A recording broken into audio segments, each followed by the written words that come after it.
Good morning, everybody. This is Jeremiah, and you are in for a treat. We are having a webinar today. I got a couple quick housekeeping items for you. I want to remind you that this is being recorded, so it'll be available on the website probably later today. And we are presenting this live. We are here, and so we really want your interaction. That's that Q&A button at the bottom. I would recommend just clicking it now. You can get it kind of situated on the screen because note you're also going to be able to see the answers that we type to other people's questions. So it makes a fun companion to this. You're not just watching a video, even though you can watch the video later, but you're here live with us and you're going to see some cool stuff. We get a lot of people asking, what they can do when they're on site, what sort of tools are available to basically work on the go. And so this is kind of the culmination of a lot of research that Paul has done on some different techniques and things. And I think you're going to really like this. So hey, Paul, let's take it away. All right, thank you, Chair. Good morning, everybody. Welcome to another webinar. And this time we're talking about digital design tools on the go. This is me, my name is Paul, and I will be giving some demo today. So here's what we're looking at for the next hour. I'm gonna give a little recap on what we went over in the last Design Tools on the Go webinar. And then I wanna touch on some PDF sharing options.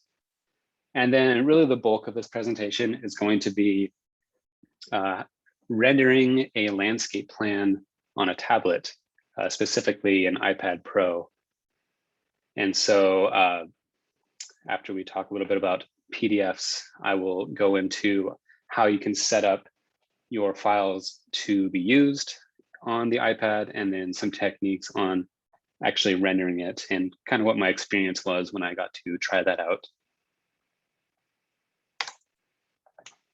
So last time, I believe it was in October, we had a webinar on design tools on the go. And I looked at, mostly looked at two devices suitable for the on the go work. First was the iPad Pro and also the Surface Pro. They're kind of the competing tablets that are meant for professionals. And on those, I took a brief look at some applications that were good for viewing and marking up PDF documents, some apps that are good for sketching and also taking notes and whatnot. And what I didn't really get a chance to show off was sharing files between the devices, some practices that are actually applicable to what you'll be doing. And then I briefly showed sort of the sketching and like drawing experience and kind of how it felt. And I gave my sort of opinions on, how it felt to draw or paint on a tablet. But I didn't actually go into showing off a full size, 24 by 36 or a larger format drawing and actually rendering it all the way to a completion. So this time I kind of wanted to show that process. So first, sharing files with a tablet. This is, kind of important if you are going to be using a tablet on the go. You'll want to be using one of those PDF editors that we went through last time to make notes and other markups on the plan. And this is a great tool for your site visits, meeting with clients, or reviewing, a designer's plan and making any kind of notes on a landscape plan. But I didn't really show how you get your CAD plan onto your tablet to be viewed as a PDF. And so I just wanted to touch real quick on that process. And basically, if you didn't already know, you'll need to plot your AutoCAD drawing as a PDF. And so here's an image of your plot options dialog. And you want to make sure that you set your printer to plot to PDF. I typically use the DWG to PDF, but there are different options and third-party options for this. But most importantly, you just want to take that file and turn it into a PDF. And then you'll need to then transfer that file to your tablet in some way. So in order to do that, there's a few options. So on the Surface Pro, because it is a Windows machine, and last time I showed that you can actually use AutoCAD and Land Effects on it. And so it's very possible that you might already be using this as your workstation, or maybe like a substitute for a laptop. And so if you're already doing that, then the files can be saved directly onto your drive, and you don't need to really share it, do you? But if you are not going that way or that route, some methods to transfer files are the USB flash drive. And this works for both the Surface Pro and the iPad Pro. The iPad Pro has a USB-C type connection. And so if you have a USB-C flash drive, and I verified that this morning, you can actually plug that right into the charge port and open up the flash drive contents and either work off the flash drive, or what you probably want to do is actually copy that file into your files folder and use it there. Additionally, you can set up a connection to your Office server or network server and access your files like that. And then, of course, there's cloud storage, which is probably going to be how most people go about managing your files between different devices. And because that, I looked into a few different options for cloud services. Here at LandFX, we do use Google Drive, and the best overall is kind of based on some research I did on the most popular cloud services for file storage, and kind of overwhelmingly Google Drive seems to be winning. And it is great because it does create a sort of a seamless transition in both PC and Mac environments. So no matter what you choose to work with, having the Google Drive available to store your files and to share them works really well. And it's especially great if you also subscribe to the Google Suite ecosystem. So if you use Google Docs or Google Slides or Google Sheets, this works nicely with Google Drive. Another popular option is Dropbox. And again, totally fine. It works for both devices really well. OneDrive, I haven't had a lot of time to work with it. I had heard that there were some issues with it, but based on sort of the research I did for this, it seems to be working really well. Even if you are, working on an iPad on that kind of operating system or with Mac, apparently OneDrive works pretty well for that as well. And especially great, obviously on Windows machines, works well with your Microsoft Word, PowerPoint, Excel, and the Microsoft Office tools. But if you are using those as apps on your iPad, apparently it's also really great for that. And then I threw in iCloud because it's there, but I'm not a big fan of it. If you are an all Apple office and everything you do is Apple, then iCloud is kind of forced upon you anyway, so you can use it, but it's not super recommended. So let's get into tablet rendering, because this is going to take a little bit of time. So first up, and initially, when I was coming up with this webinar, I had a few different ideas, and I thought I would do kind of a comparing and contrasting between rendering a full-size plan on a Surface Pro and on an iPad, and kind of give my thoughts on it.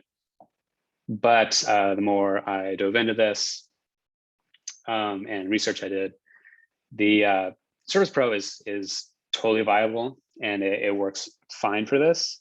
And I've already given a few webinars on Photoshop, and also this one here is the digital painting techniques in Photoshop, where I used a drawing tablet.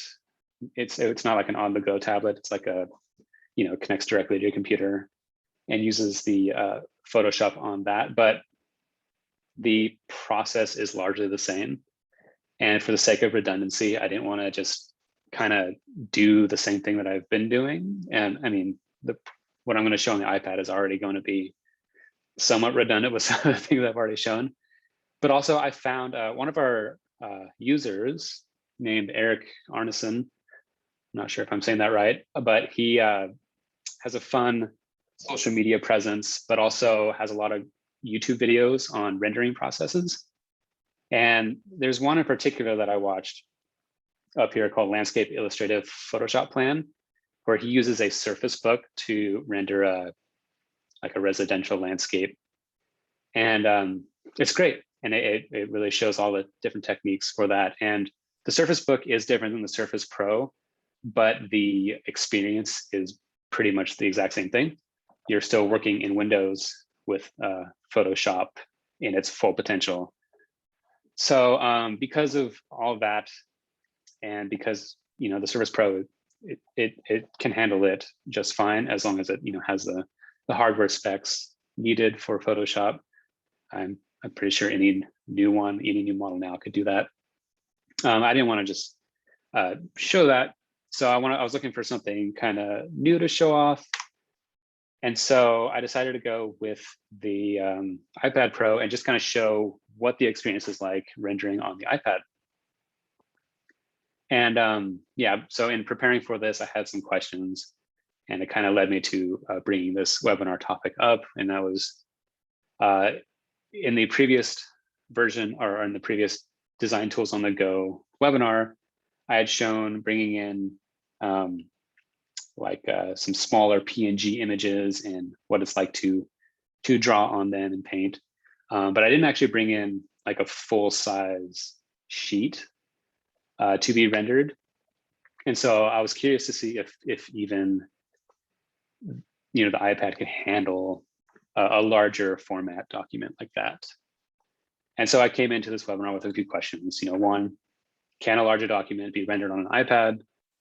What's that experience like? And what I recommended, is it a viable option in the professional setting? And with the iPad, there are a few apps that you can use, probably more than a few, but there were a few that I showed in the last webinar, namely Procreate, Photoshop for iPad OS, and the Autodesk Sketchbook. And I'm choosing to do this in Photoshop because of the familiarity.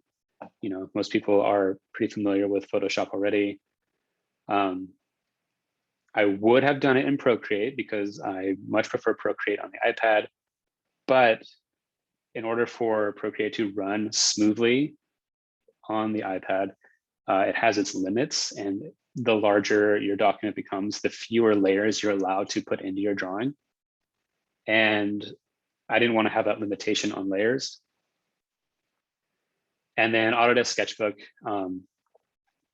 is kind of basically like a simpler version of Photoshop. I mean, it works great, and you could totally use that as well. But I'm going to be showing off Photoshop in this demonstration.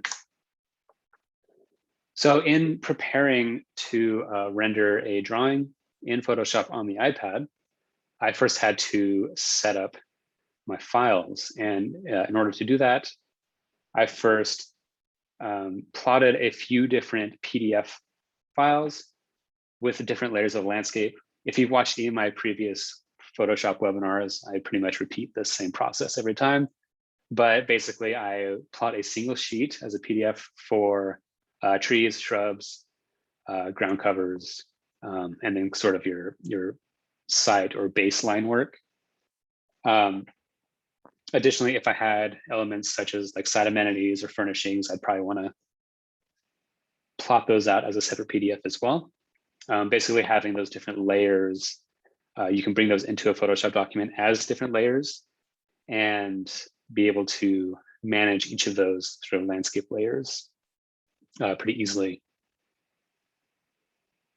And then in Photoshop, and this is in Photoshop on my computer, not on the iPad. In preparation, I open up those PDFs and I kind of prepare them so that my rendering process can be a bit easier on the iPad, because I know that Photoshop on the iPad is currently a bit limited. It doesn't have all the features of the full Photoshop that you would find on Windows or on a Mac.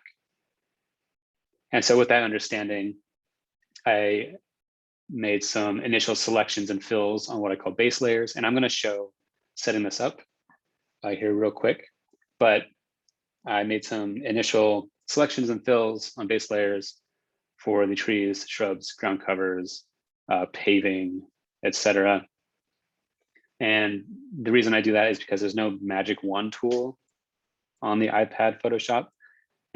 And so being able to quickly select areas is to me essential in making a quicker Photoshop render.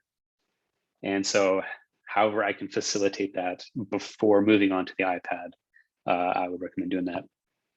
Also, the Photoshop on the iPad doesn't have color swatches or libraries yet anyways. I hope they add that soon. So in order to keep consistency across the drawing, I have also set up some different areas of color to be used as a reference for a color palette. But because you're in Adobe and the Creative Cloud, you can basically just save that drawing into your cloud documents from Photoshop on your computer, and it'll be available to open on your iPad pretty seamlessly.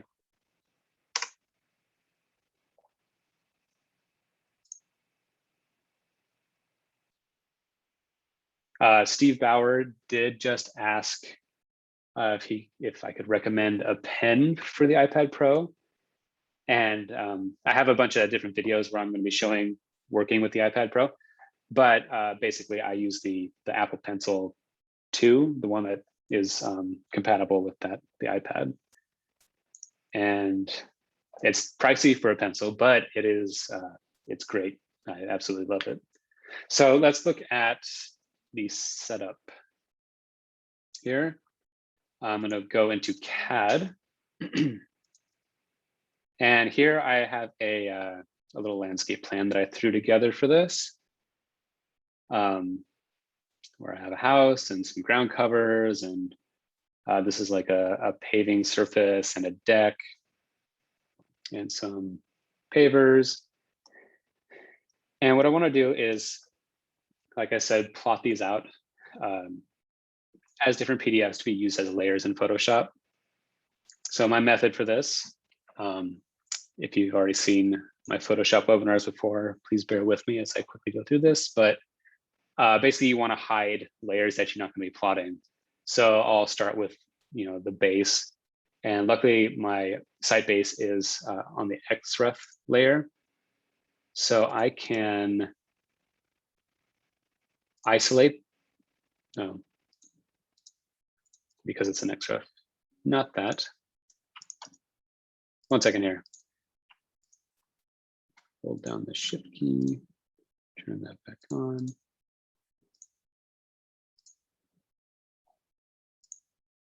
There we go. See, when you do isolate on that layer, it turns these off. So don't do that.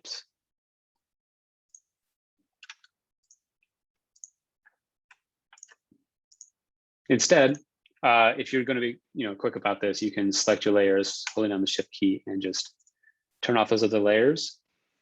Additionally, the way I like to do this is I'll create these layer filter groups or group filters, and just call them one for base, one for shrubs, trees, what's in there, ground covers. And with those filters, I can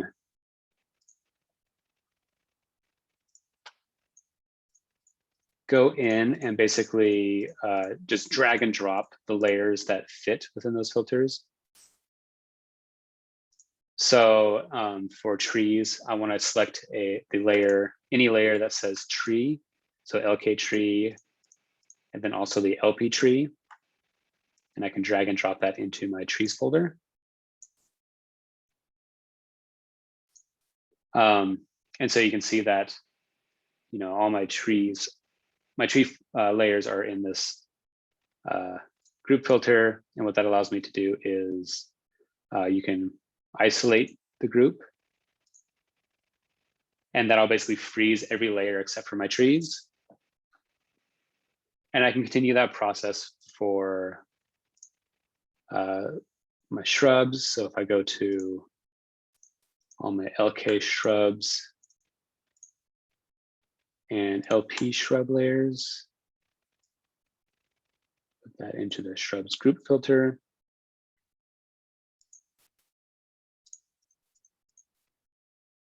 I can isolate those if I want. And so with that, basically you want to fill these out and isolate the group that you're going to be plotting out. And then, so if I was making my shrub layer, I just hit Control P for plot. And I want to set up my plotter to a PDF plotter. You don't have to use DWG to PDF, but I think it works fairly well. I like to use the 50% plot style table for land effects. That's halfway between the thinnest line weights and the heaviest, at least for renders.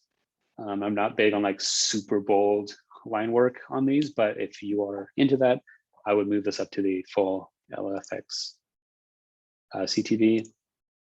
Make sure you plot with transparency so that your PDFs have a nice transparent background when you bring them into Photoshop. And then click OK. And save this into a folder. So I've already gone through this and I've isolated my baseline work, ground covers, shrubs, trees, and I also created a full printout. I call it schedule. And basically that's just gonna be a reference for when I set up my color palettes here in a bit. But create a PDF for each of these different filters, isolating those specific objects on those filters and plotting it out separately.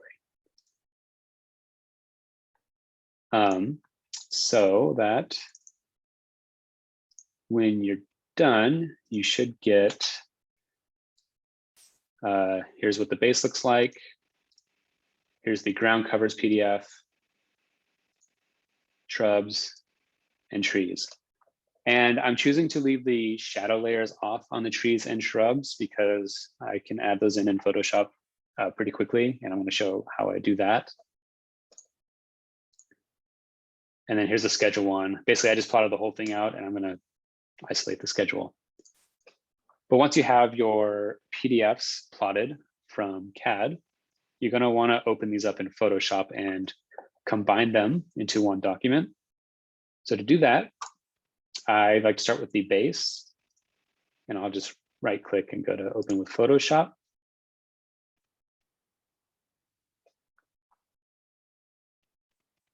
And once that opens up, I want to, you can leave these settings as they are because it's already, at that page size of 24 by 36 or whatever your page size is. But this crop to option is important. Make sure you use Media Box. If you use Media Box on all of the PDFs that you bring in, then everything will line up perfectly in your drawing. If you use the top option, I think it's Bounding Box, it might crop it somewhere else and then displace your objects. So here I have my base PDF.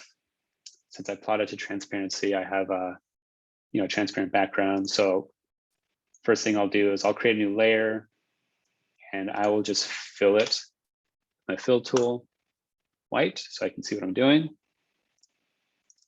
And I'm going to rename this layer with the line work on it as baseline work. From there, I just want to drop in my other PDFs by dragging and dropping. And I want to crop to Media Box. And just press enter because it should line up perfectly. And continue placing these different layers.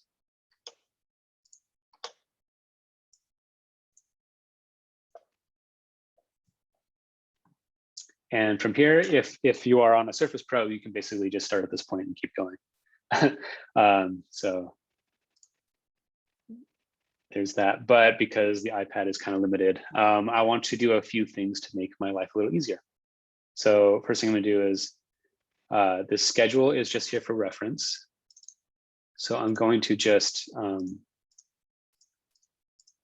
isolate the schedule. I could have done this in CAD, but I'm just going to copy that.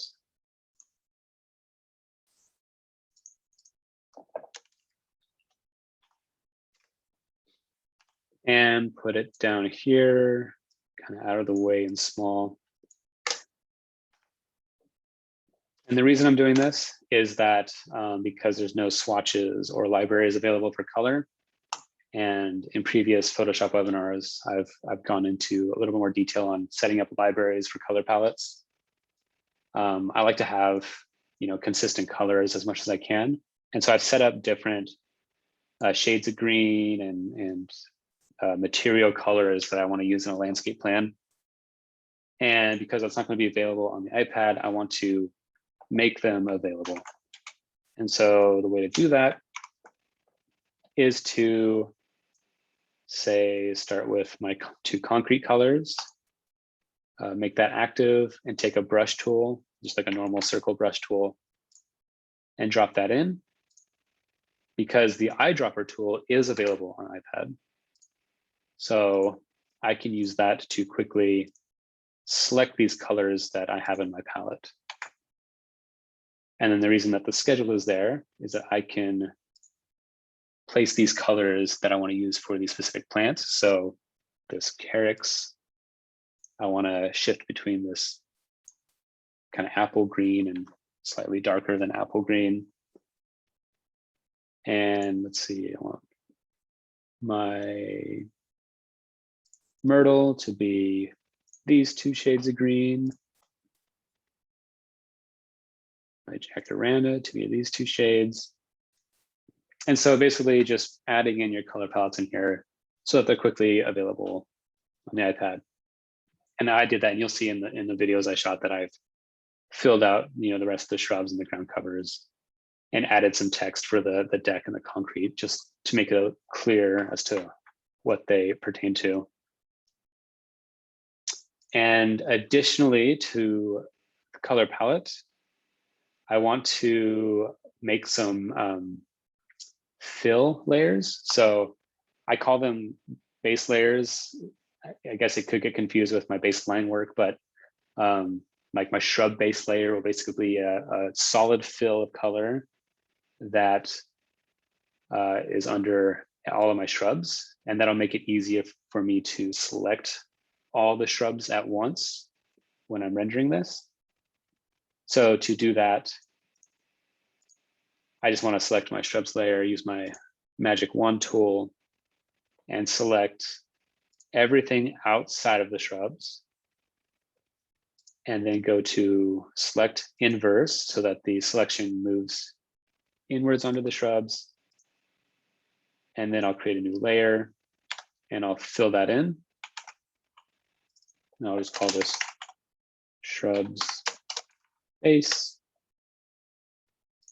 And I'll repeat that process for the trees.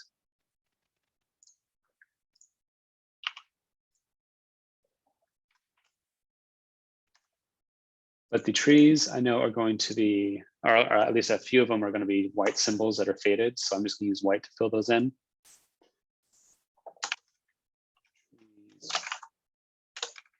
Base. And lastly, any of these groups of layers I want to throw into actual group or layer folders and give them a name. So my shrubs are going to be in my shrubs group, ground covers,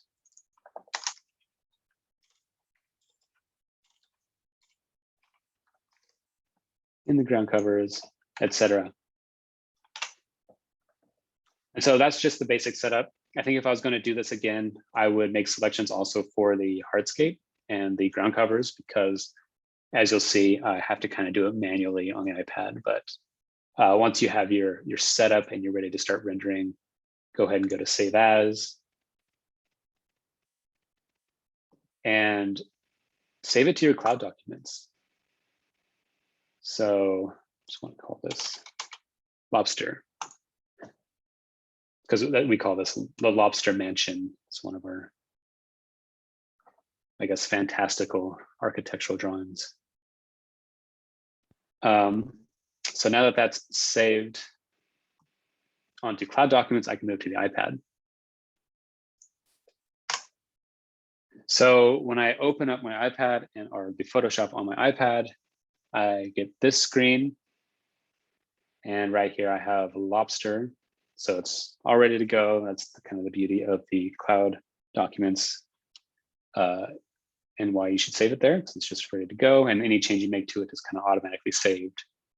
And you can go back and forth between your computer and your tablet. So the process for rendering that I use is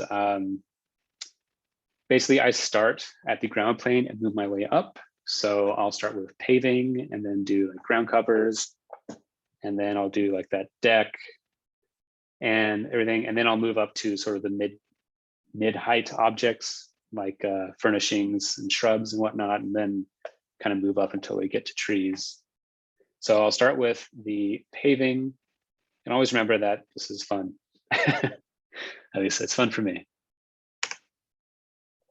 So let's watch how I did the paving surfaces here. So as you can see, on the iPad, we have Photoshop open, and it's the interface is quite a bit more simplified than the full version of Photoshop. And so right above my base layer, I'm going to create a new layer for my paved surfaces. And I'm just going to call it something simple that I can refer to later, and just paving base. I always add base to those solid fill layers that I'm using for easy selection. Since I don't have the magic wand tool, I'm going to have to create the base in a more manual fashion. So I'm going to try to do that as quick as possible. And I'm using my eyedropper tool to select the darker value of my concrete colors. And then I'm going to choose a brush style that has a hard edge, or I can just change the hardiness all the way up so that when I draw, I don't have, a softer edge that could bleed over the line work that I'm trying. I'm basically trying to create a very solid outline of my areas here that I can then fill in easily. So since I'm doing this kind of manually, I'm just going to draw all the way around this boundary. And one thing that I didn't show, the base line work that I have, I made a copy of that layer and put it above everything so that I can basically draw onto the line work and it won't show. I just want to be careful not to go past the line work. And if I do at any point, I'll want to clean that up with the eraser tool. But now I'm just going to take my paint bucket or fill tool and just drop that in. And then clean up the edges if you have any overlap there.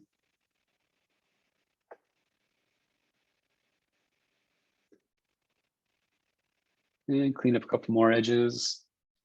And basically you want to repeat this for all similar materials or same materials. So I have this little walkway that's also that same concrete. At least graphically, it's going to be the same.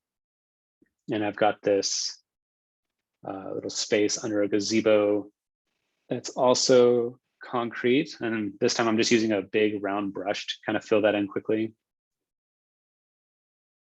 But the goal here is just to make these solid fills.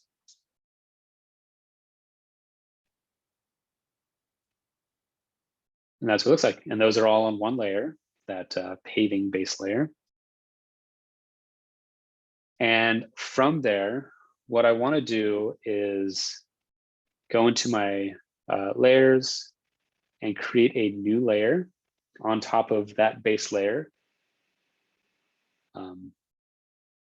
looks like first I'm going to load selection. So this is why you create the base, is you can load as a selection. So because you don't have the magic wand tool, you can't just use that, but you can use that load as selection option, which turns all of those fills into your marching ants selection. And so now I'm creating a layer on top called paving texture. And I kind of go between what I name this one. Sometimes it's paving dash color or highlight or texture. But the point is that on top of this base layer, I have a layer where I'm going to start adding in texture and highlights and effects and whatever. So to do that, I'm going to choose a brush.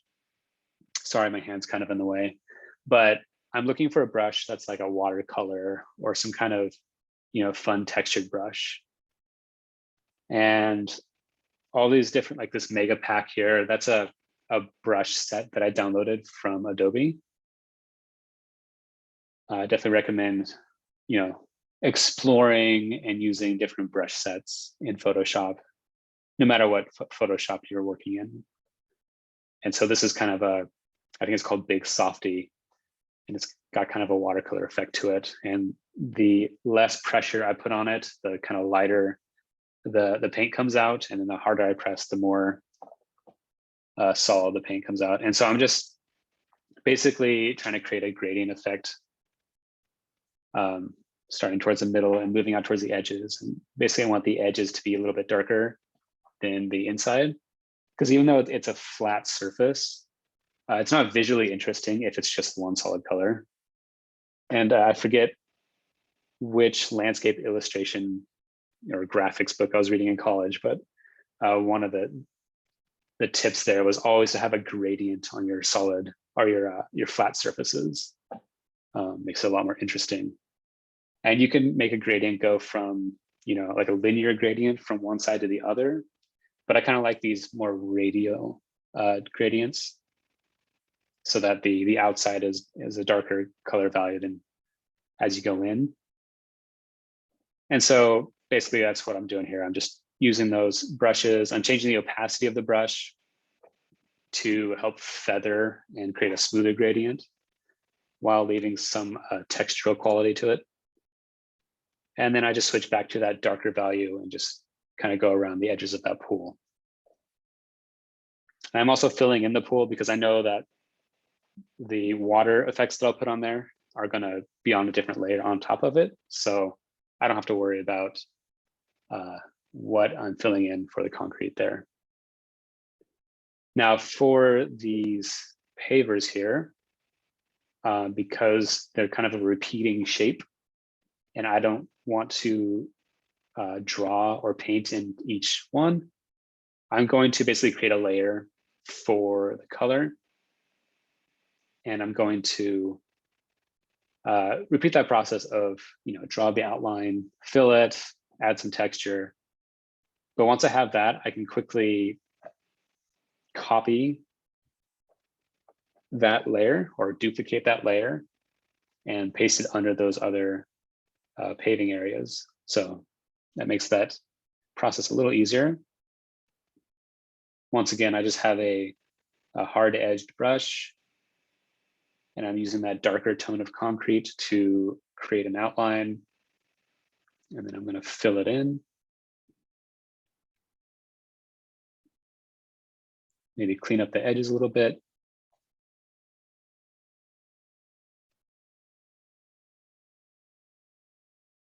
And then take that lighter color and a textured brush. And I'm not using the same brush every time. They're kind of similar. A lot of them have similar effects. They have kind of like a watercolor or like a harder, more acrylic flavor to them. But I just want to get that texture there and quickly fill that in. Leaving those edges to be a little bit darker, and then it goes lighter as it moves inward. And once we have one of those created, I can now duplicate this layer, once again with my layer options. and move with the move tool that color over and place it underneath that line work. So that makes this process a little bit faster, just being able to duplicate layers and move them.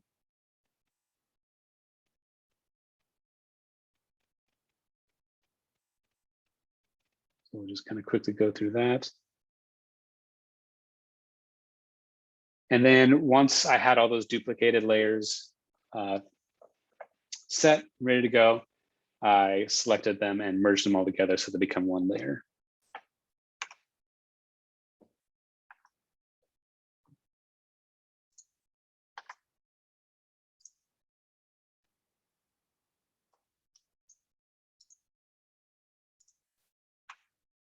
There we go. All right. Next, we have ground covers. And this is largely the same process. This will be a quicker video though. Basically going into my ground covers folder here, creating a new layer for the base. I'm going to rename it.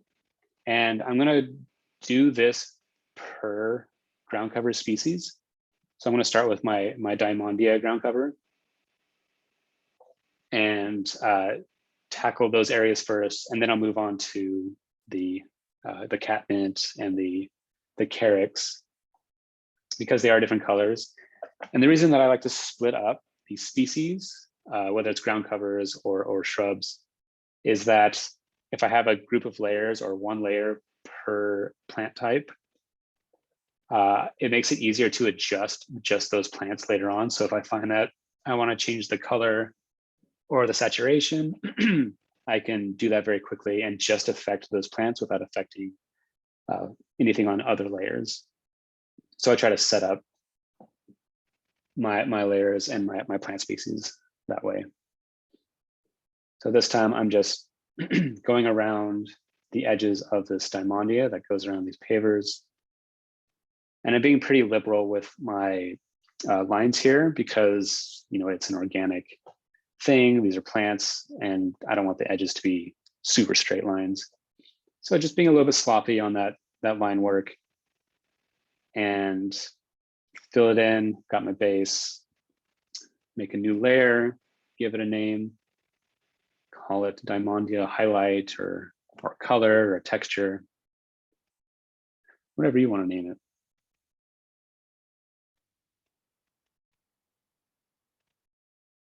Okay, and on that highlight layer, I'm going to choose my lighter color from my color palette. And once again, choose a textured brush. And then this time I'm going to use that load as selection on the outline of the base so that I can draw outside of that selection and it won't affect anything but what's within the selection. And I'm just going to hide that paving layer, which is above, so that I can easily see what I'm doing to the ground cover. And just very quickly, I'm just going to add some visual interest within the area.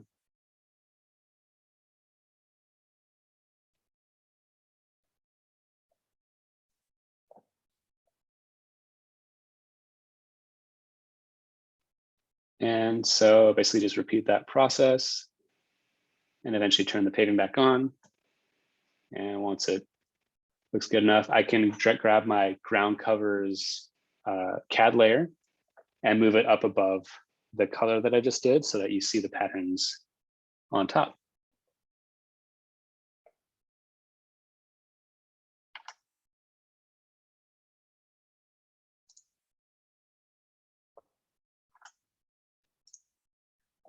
Okay. And from there, I colored in the other areas of ground cover, all using the same process, just making that base selection and putting some texture on top. The deck here is a little bit different because it's, you know, I want to kind of simulate that look of boards running across the deck.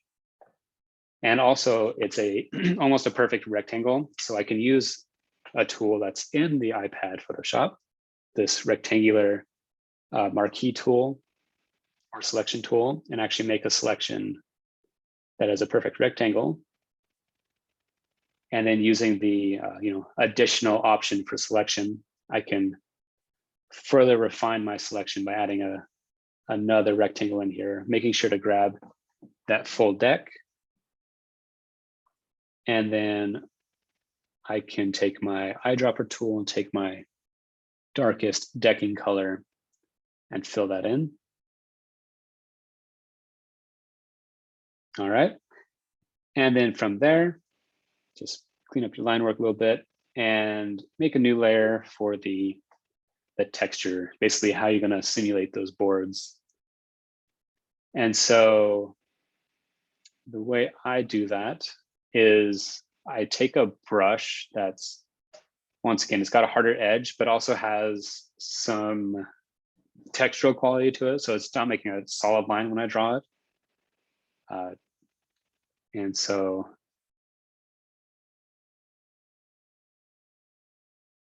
give it a little preview of what it looks like. So every time I choose a new brush, I'll do a little swipe to see if it really has that effect that I like. And so I'm using the highlight color now and on a new layer. And I find that if you zoom out quite a bit, it really helps you get straighter lines when you do something like this. Because your hand pivots on your wrist joint or your elbow joint, depending on how you're drawing. And so if you zoom your screen out, you get straighter lines because that radius is bigger compared to what's on your screen. And so to get kind of these straighter lines very quickly, I just zoomed out further and tried to keep my lines as straight as possible. And kind of went over it once loosely with that highlight color. And then I'm switching to a mid-tone color, sort of right between the highlight and the darker color. And I changed the opacity down so that basically I'm just kind of blending it in a little bit while also trying to fix some of those lines that are not super straight.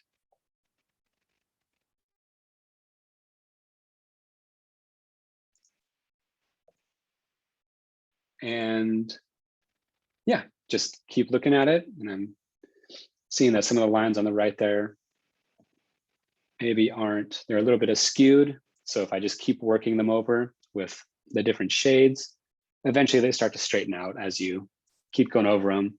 And drop the opacity a little bit so that you're not making such hard lines. And once you have your boards looking kind of good there, I'll create a new layer and kind of do what I did with the paving surfaces and the ground cover surfaces and give that sort of gradient effect where I take that darker color around the edges and then put the highlights in the middle using kind of like a watercolor type of brush here. Just very quickly being kind of, I don't know if it's sloppy is the right word, but just being loose. Kind of, you don't really want, when you have sort of hand-drawn style, imperfections actually make that work quite a bit better. So that's how I did the deck. I don't know why it's so hard to switch slides and videos on this. Pause. All right. No.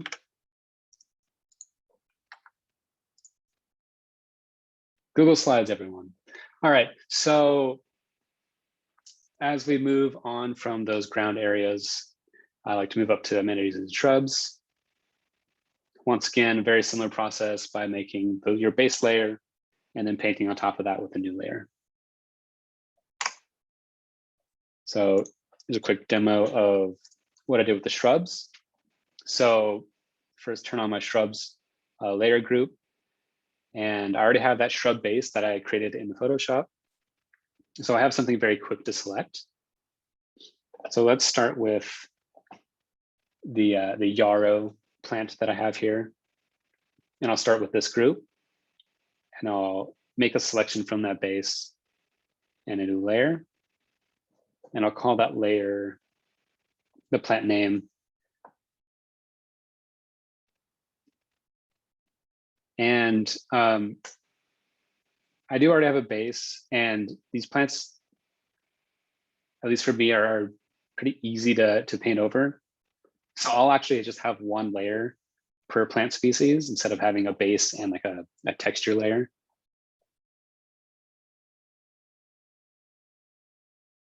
So once I have that loaded as a selection, I'll go over it with the darker color. And then I'll switch to my lighter color. And this time I'm using like an acrylic type brush, which has a more defined edge to the where the bristles would touch the paper. So it has a more contrast to the texture. And the reason I do that is because I'm basically painting foliage. And so you want that kind of quality to it. And basically I'm just using the highlight color on the side of the plant that is facing, the light source or the sun. And just very quickly kind of throwing some highlights on there.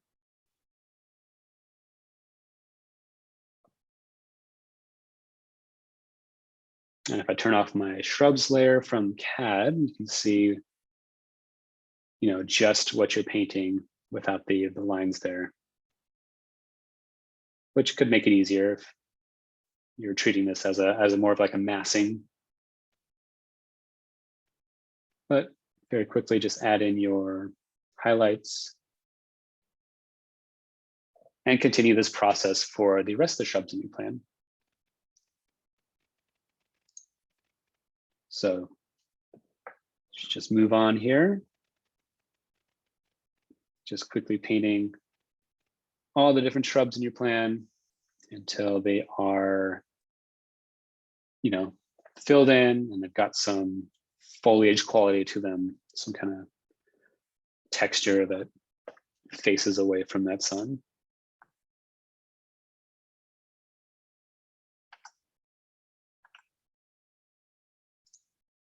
Let's try to speed this up here.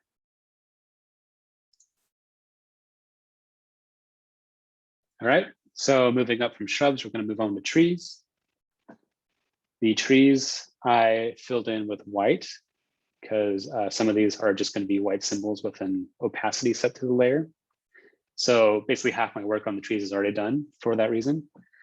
And for the others, I'm going to essentially just repeat the process I did with the shrubs, where I make my selection and use my color palette to quickly grab those colors and then paint over the trees. I'm creating a new layer for the jacarandas here. And this time, and there's no reasoning for this, but this time I start with the lighter color and then on top of that, draw the shadow. Really makes no difference. A lot of times I'll start with one, go with the other tone, and then kind of switch between the two as I refine what that shadow and highlight looks like. And a lot of times I don't stick to 2 colors per plant either, but I'm trying to be quick on this. But yeah, just give it some kind of foliage quality like that. We can see a little bit more detail here, what that looks like.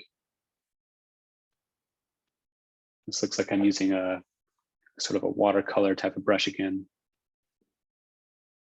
And just being very loose, creating that kind of crescent shape on the shadow side of the tree.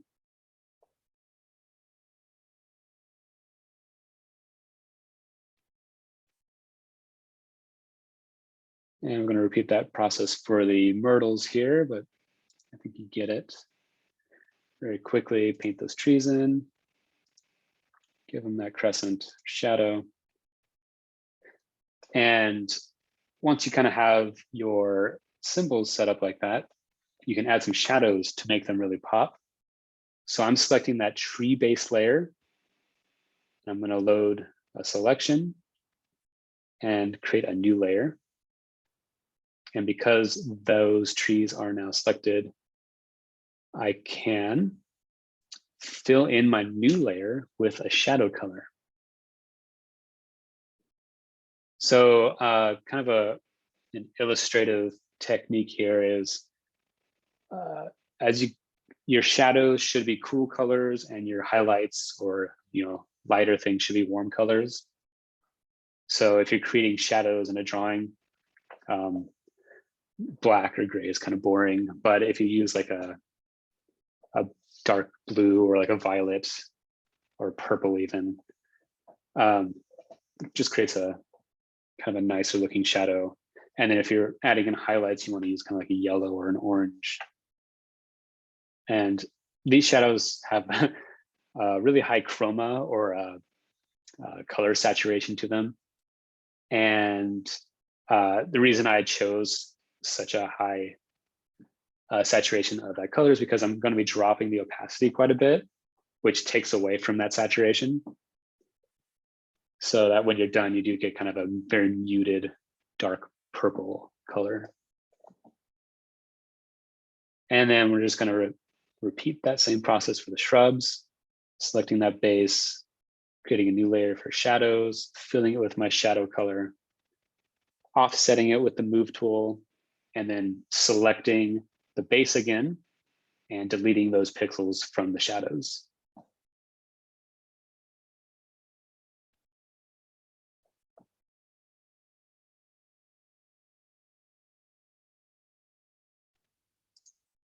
And so you get this kind of effect here.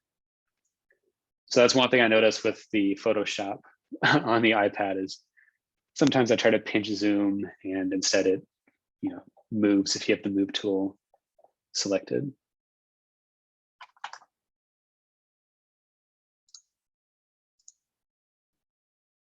Okay, now something a little different, but kind of the same. I'm moving on to this trellis here. So once again, always start a new layer for the object that you're working on. And try to be careful to name it so that you can stay organized as you move forward. But initially I was going to paint this thing by just taking a hard brush and going along all the insides of this line work here. But I decided this might be faster if I actually use the rectangular selection or marquee tool. So instead of painting, I'm just going to make these rectangular selections where the wood is.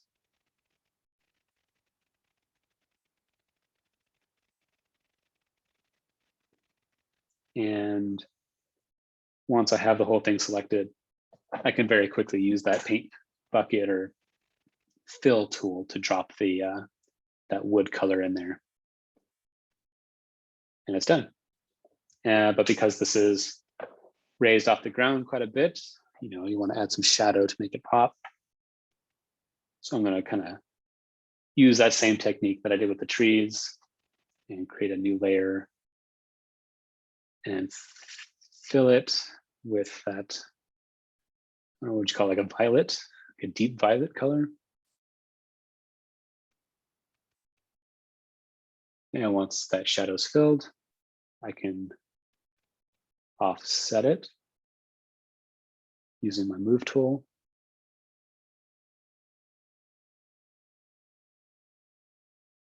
And bring that shadow down beneath the actual object and drop the opacity.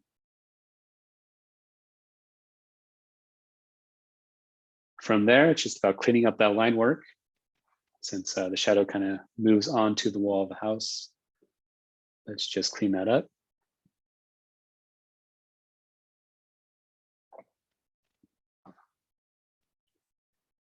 And you're good. So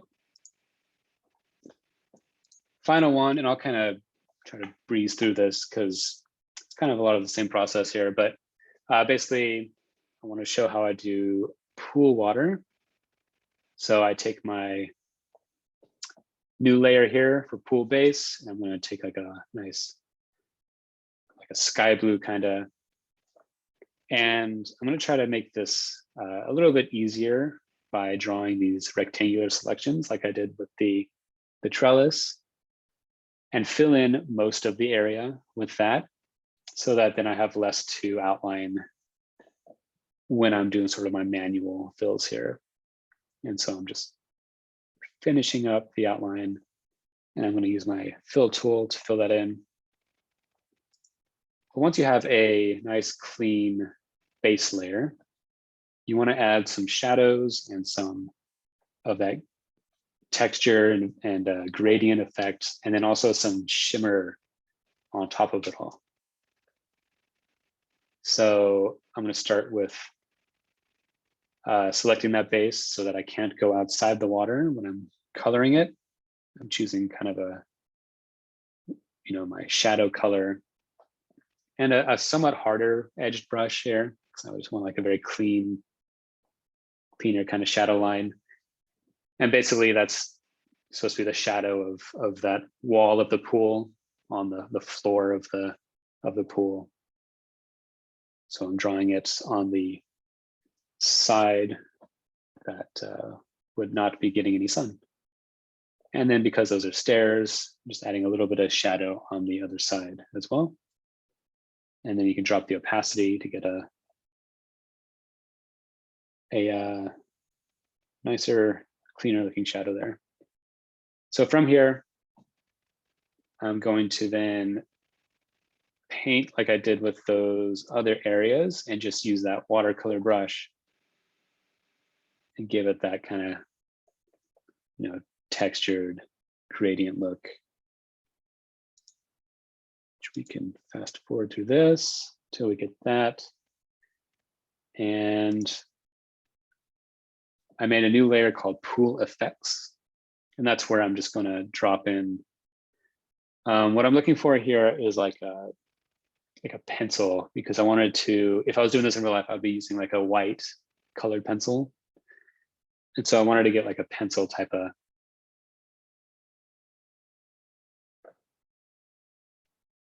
tool here. And then once I have my pencil on that effects layer, I can just draw these little shimmer effects.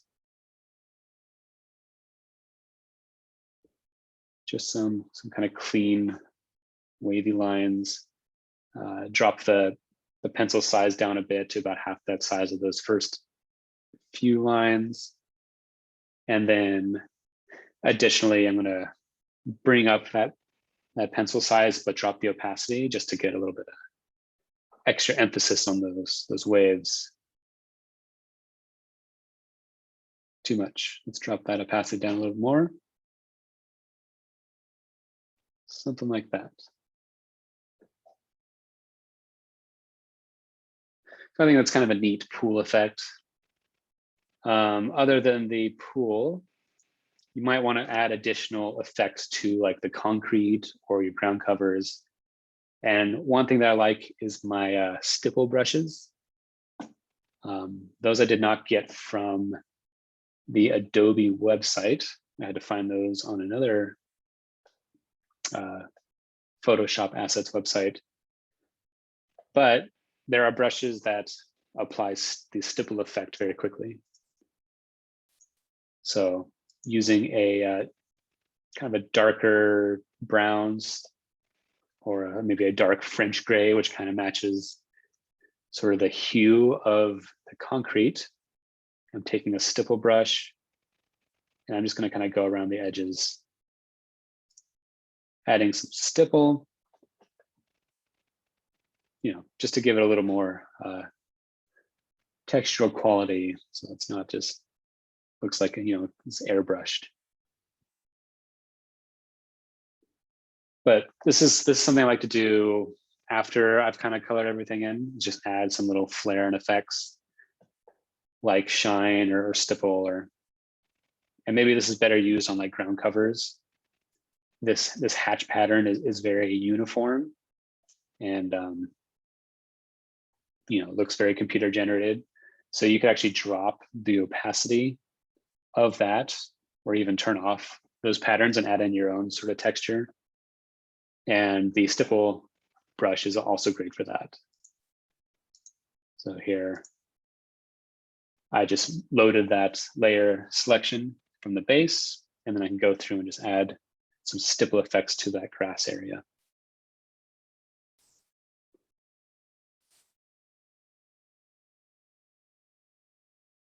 I think that's pretty much it. Just adding some stipple to different objects.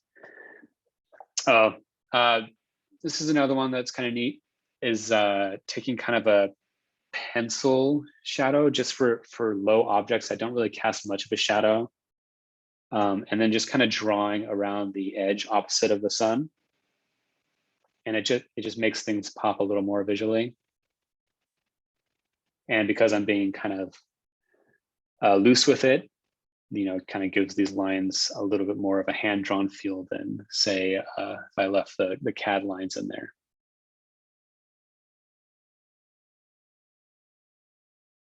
So just adding a little bit of hand-drawn elements to it. And additionally, if you have any shiny materials within your landscape, you could add little,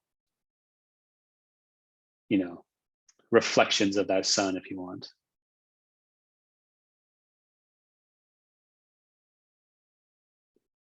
Just a little bit of shine there, because that edge is shiny.